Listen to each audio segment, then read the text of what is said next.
This summer, click into cordless power with Memorial Day savings at the Home Depot. Tackle more than half an acre of grass with the convenience and gas-like power of the Ryobi 40-volt battery-powered mower. And keep your flower beds fresh with the 40-volt cordless string trimmer.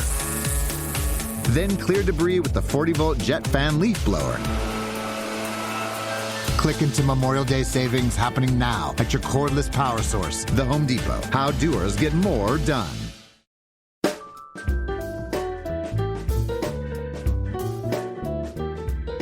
Welcome to another Minicast from Away with Words. I'm Martha Barnett.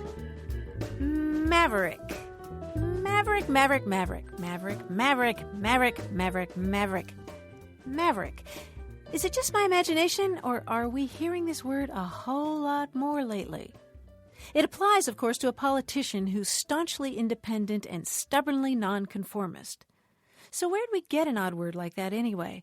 Well, the answer involves a Texas political dynasty that added not one, but two familiar words to English. Samuel Augustus Maverick was a 19th century Texas lawyer who became a politician. He was elected mayor of San Antonio in 1839 and later served in the Texas State Legislature. He also speculated in land deals, and he owned cattle, which he kept on a 385,000-acre ranch. In those days, cattlemen didn't always fence in their land, which meant that their animals often roamed free.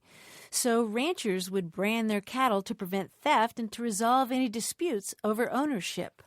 Well, all the ranchers, that is, except for Samuel Maverick.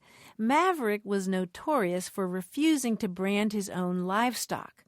So whenever his neighbors saw an animal without a brand, especially a calf that had strayed from its mother, they'd say things like, "Oh, well, that must be a Maverick."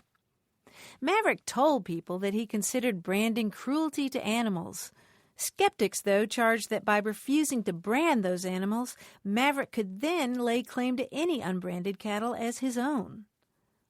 Over the years, Maverick became a general term for a stray, unmarked calf, and later it came to apply to any kind of nonconformist, particularly a politician not branded by special interests. And the linguistic legacy of this Texas family goes even further. The Mavericks can take credit for yet another familiar English word that involves politics, and that word is gobbledygook. Gobbledygook, gobbledygook, gobbledygook. Well, you get the idea. Anyway, it turns out that Samuel Maverick's grandson, Maury Maverick, also went into politics, eventually serving in the U.S. Congress.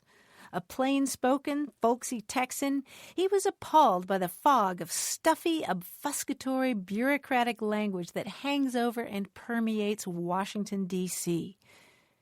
In 1944, Maverick penned an official memo to his colleagues and subordinates urging them to speak and write in plain English. His memo read in part, "Stay off the gobbledygook language. It only fouls people up. For Lord's sake, be short and say what you're talking about. Anyone using the words activation and implementation will be shot." Talk about your Washington Maverick. Well, Congressman Maverick later said he wasn't sure why the crazy word gobbledygook had popped into his mind at just that moment.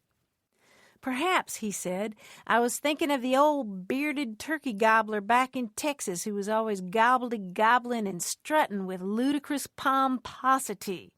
At the end of this gobble, there was a sort of look." In any case, both gobbledygook and Maverick turned out to be way too useful to be forgotten.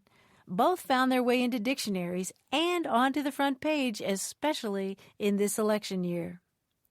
Well, if you're wondering about a word you've heard in the news lately, give us a call. The number's 1-877-929-9673. Or email us. The address is words@waywardradio.org. Or if you want to chat about all this right now, stop by the Away with Words discussion forum.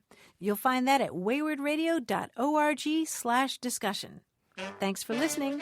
For Away with Words, I'm Martha Barnett.